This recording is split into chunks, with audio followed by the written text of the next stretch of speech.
Bismillahirrahmanirrahim. Qala al-musannif rahimahullah wa nafa'ana bihi wa ulumihi wa amadana bi asrarihi amin.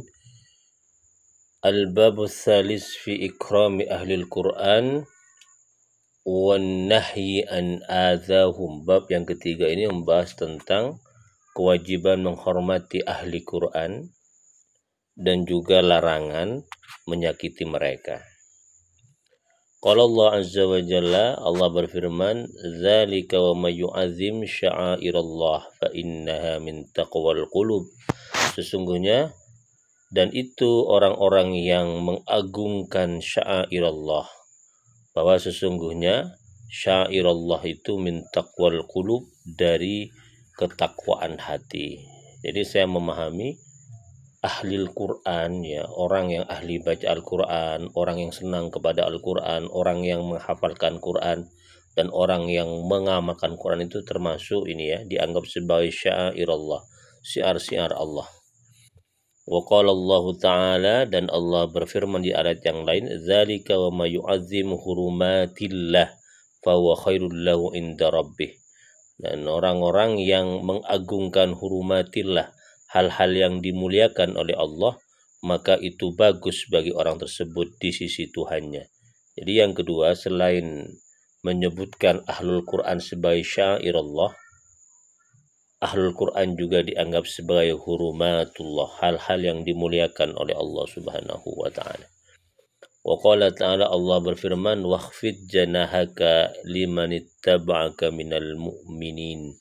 Wakhfid, rendahkan, janahaka, pundakmu, jadi bersikap tawaddu, bersikap rendah hati, limanittaba'aka minal mu'minin, bagi siapapun yang ikut kamu wahai Nabi, minal mu'minin, dari orang-orang mukmin.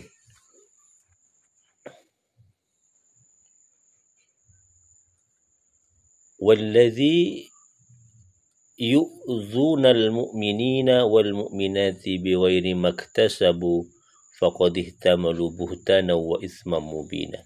Orang-orang yang menyakiti orang mukmin laki-laki dan orang mukmin perempuan bukan karena kesalahan yang telah keduanya lakukan, bukan karena kesalahan mukminat yang mereka telah lakukan, faqad ihtamalu buhtana wa isman mubina, maka sungguh orang yang menyakiti itu telah melakukan satu kebohongan, ya, dan dosa yang sangat nyata.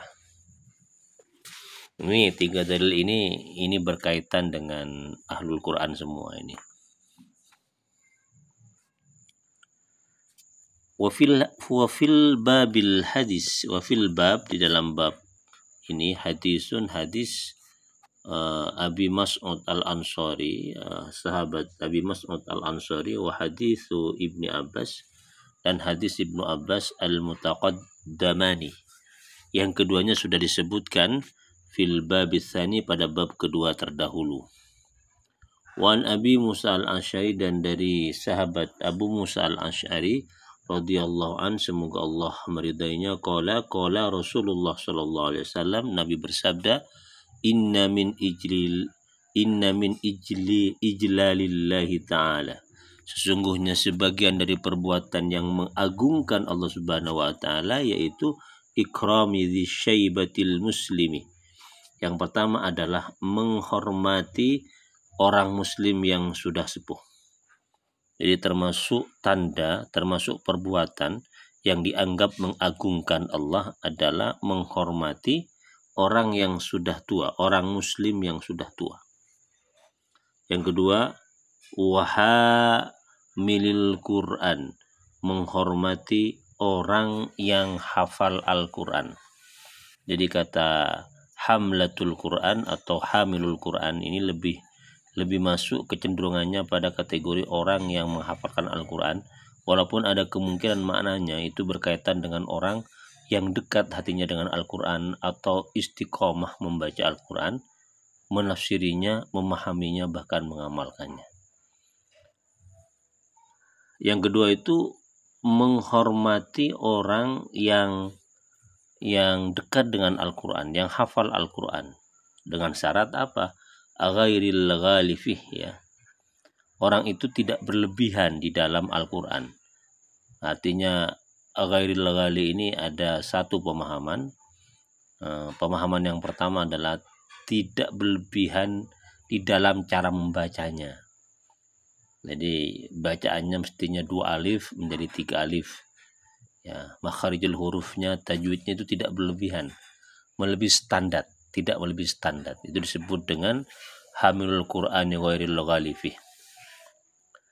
Yang kedua, wal jafi anhu, hamilul Quran, orang yang dekat dengan Al-Quran tetapi jauh dari mengamalkannya atau tidak membaca dengan betul, baca terlalu cepat sehingga kemudian kehilangan tajwidnya misalnya, atau alima walam ya'mal bih, tahu tentang isi Al-Quran tapi tidak mengamalkannya.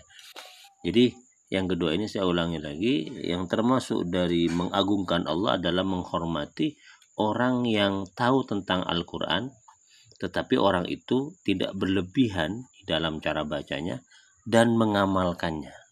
Itu ya. Jadi masih ada 2 syarat ya, tidak serta-merta kemudian dekat dengan Al-Quran, kemudian ada kewajiban menghormatinya, tidak. Ternyata di sini ada 2 syarat ya. 2 syarat yang harus dipenuhi oleh orang yang dekat dengan Al-Quran, yang ketika ia sudah memenuhi syarat itu, semua orang wajib menghormatinya. Yang ketiga, wa ikramu dzi sultanil muqsid. Yang ketiga adalah menghormati pemimpin yang adil.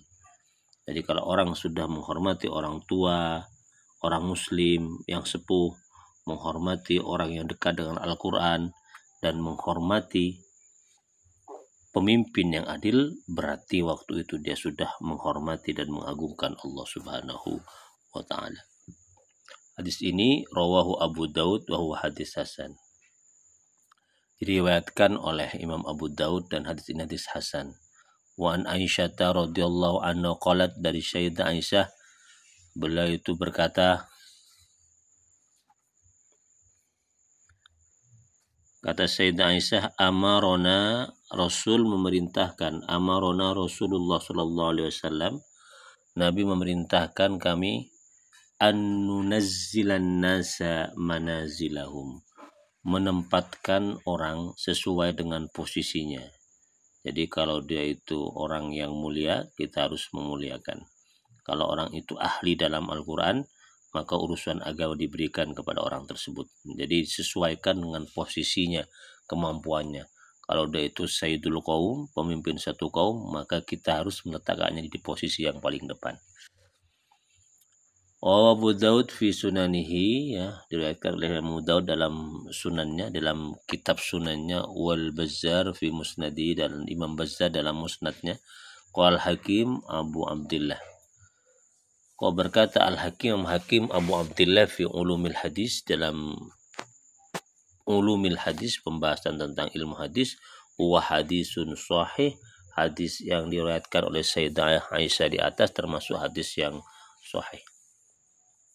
Wa an Jabir bin Abdullah radhiyallahu an anna Nabi sallallahu alaihi wasallam, ya, dan dari Jabir bin Abdullah, semoga Allah meridainya, sesungguhnya Nabi sallallahu alaihi wasallam kana yajma'u bainar rajulaini min qatla Uhud, suatu saat mengumpulkan 2 laki-laki yang gugur di perang Uhud. Summa yaqul ayyuhuma aktsaru akhdan lil Qur'an, kemudian Nabi bertanya, yang mana di antara laki-laki pahlawan perang Uhud itu? Kata Nabi, yang paling banyak akhdan lil Quran, menghafal Al-Quran, membaca Al-Quran, memahami Al-Quran. Mana di antara 2 laki-laki itu yang paling banyak hafal Al-Quran atau memahami Al-Quran atau mengamalkan Al-Quran? Fa'in usyiru ila ahadihima, maka Jabir kemudian menunjukkan salah satu di antara kedua orang tersebut yang dianggap paling banyak hafalan Al-Qur'annya. Qaddamahu fil luhud, maka Nabi kemudian mendahulukan laki-laki yang banyak hafalan Al-Qur'annya itu untuk dikubur duluan, fil lahdi, di liang lahat. Rawahul Bukhari, hadis ini diriwayatkan oleh Imam Bukhari, hadis sahih. Jadi Rasulullah itu mendahulukan orang yang dekat dengan Al-Qur'an ya. Bahkan dalam kondisi ketika wafat pun Nabi lebih mengutamakannya ketimbang sahabat yang tidak begitu dekat dengan Al-Qur'an. Berarti ini keutamaan Al-Qur'an yang luar biasa. Wan Abi Hurairah radhiyallahu an, dan dari Abi Hurairah radhiyallahu an, semoga Allah meridainya, alin Nabi sallallahu alaihi wasallam, dari Nabi Muhammad sallallahu alaihi wasallam, innallaha azza wa jalla, sesungguhnya Allah yang maha agung dan maha mulia, qala, berfirman Allah, ini hadis qudsi, man adza li waliyan faqad azantuhu bil harbi. Barang siapa yang menyakiti kekasihku, waliku, maka saya umumkan untuk berperang dengan dia, bil harbi. Jadi Allah punya kekasih, Allah punya orang terdekat, dan mereka itu adalah salah satunya adalah orang yang dekat dengan Al-Quran. Barang siapa yang menyakiti ahlul Quran, berarti dia itu bersiap-siap untuk berperang dengan Allah. Ini sebuah gambaran betapa dahsyatnya murkanya Allah kepada orang yang menyakiti orang yang dekat dengan Al-Quran, dan ancamannya adalah diperangi oleh Allah yang pasti dia itu akan kalah sekalah-kalahnya. Rawahul Bukhari, hadis riwayat Imam Bukhari.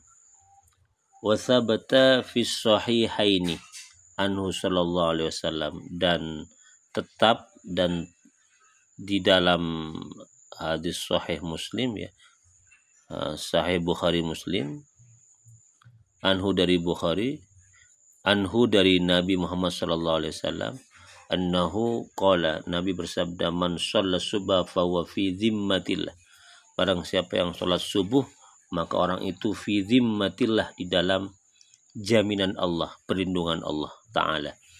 Fala yatlubannakumullah bi syai'in min zimmatihi, maka janganlah menuntut ya, kepada Allah. Fala yatlubannakumullah bi syai'in min zimmatihi, maka jangan menuntut kamu sekalian Allah kepada Allah bi syai'in, dengan sesuatu pun, min zimmatihi, dari tanggungan Allah Subhanahu wa taala. Wa anil imamainil jalilaini,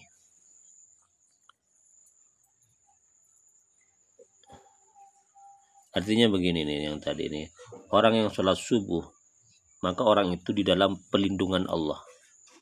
Jadi jangan sekali-kali kita menyakiti orang yang sholat subuh, karena kalau kita menyakiti orang yang sholat subuh berarti kita hendak menentang Allah yang waktu itu sedang melindungi orang yang sholat subuh, maksudnya begitu.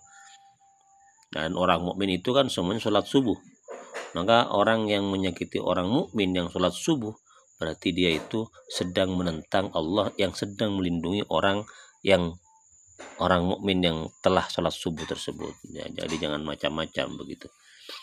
Wa anil imamainil jalilaini, dan dari dua imam yang agung, yaitu Abi Hanifah Syafi'i, dan dari Abu Hanifah dan Imam Syafi'i, keduanya adalah imam al-jalilain, dua imam yang agung, radhiyallahu anhuma, semoga Allah meridainya. Qala, keduanya berkata, illam yakunil ulama'u awliya Allah falaysa lillahi waliyun, jika ulama itu bukan waliullah, bukan kekasih Allah, bukan orang yang dekat dengan Allah, maka jelas Allah tidak satupun memiliki seorang wali. Artinya kalau ulama itu pasti waliullah. Kalau ulama saja kemudian bukan waliullah, terus siapa yang akan menjadi waliunya Allah? Maka siapa yang akan menjadi walinya Allah Subhanahu wa taala? Jadi ulama itu adalah waliullah. Qala Imam Al-Hafidz Abul Qasim bin Asakir rahimahullah, dari Imam Al-Hafidz Abul Qasim bin Asakir, semoga Allah merahmatinya, i'lam, ketahuilah ya akhi, wahai saudaraku, waffaqanallahu wa iyyaka limardatihi, semoga Allah memberikan taufik kepada engkau sehingga mendapatkan ridha Allah Subhanahu wa taala, wa ja'alana mimman yakhsha wa yattaqi haqqa tuqatih, dan menjadikan kita orang yang takut kepada Allah dan benar-benar bertakwa kepada Allah. Apa kata Abul Qasim bin Asakir, anna luhumal ulama masmumatun, sesungguhnya daging ulama itu beracun. Daging ulama beracun. Jangan sekali-kali makan daging ulama dengan cara mencerca mereka atau menyakiti hati mereka, karena racunnya akan menyerang kepada orang yang mencerca tersebut.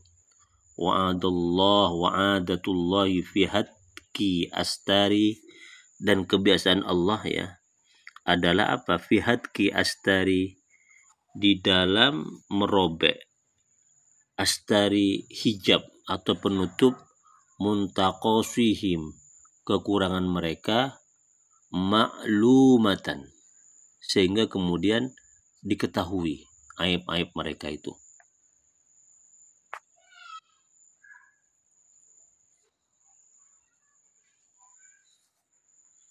Wa anna man atlaka lisanuhu fil ulama bisalbi ibtalahu Allah Ta'ala qabla mautihi bimautil qalbi. Ya. Maka barang siapapun yang kemudian mengucapkan lisannya dengan kata-kata kotor yang ditujukan kepada para ulama, ya, kata-kata celaan, cemoohan yang disampaikan kepada ulama, karena dia tahu tentang aib ulama itu yang sudah Allah buka itu, maka Allah akan memberikan ujian kepada orang yang berkata tersebut. Apa ujiannya? Sebelum ia mati, hatinya sudah mati duluan. Jadi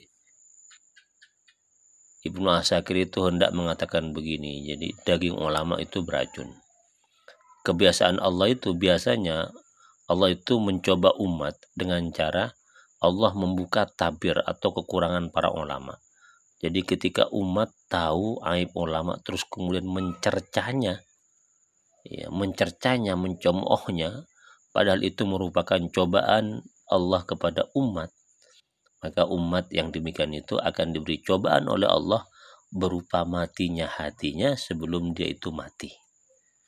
Betapa termasuk cobaan, termasuk siksa yang luar biasa ketika orang sudah memiliki hati tapi hatinya mati. Dia tidak akan merasakan lezatnya beribadah kepada Allah, tidak akan merasakan lezatnya ilmu, bahkan jauh dari kebenaran. Dan itu konsekuensi dari orang yang mencemooh ulama. Jadi artinya kalau ada ulama aibnya ketahuan oleh kita harus berdiam diri, karena diketahuinya aib mereka itu memang disengaja oleh Allah Subhanahu wa Ta'ala sebagai cobaan kepada kita. Itu. Falyahdharil ladzina yukhalifuna an amrihi, maka hati-hatilah orang-orang yang menyalahi atau mengingkari tidak patuh terhadap perintah Allah.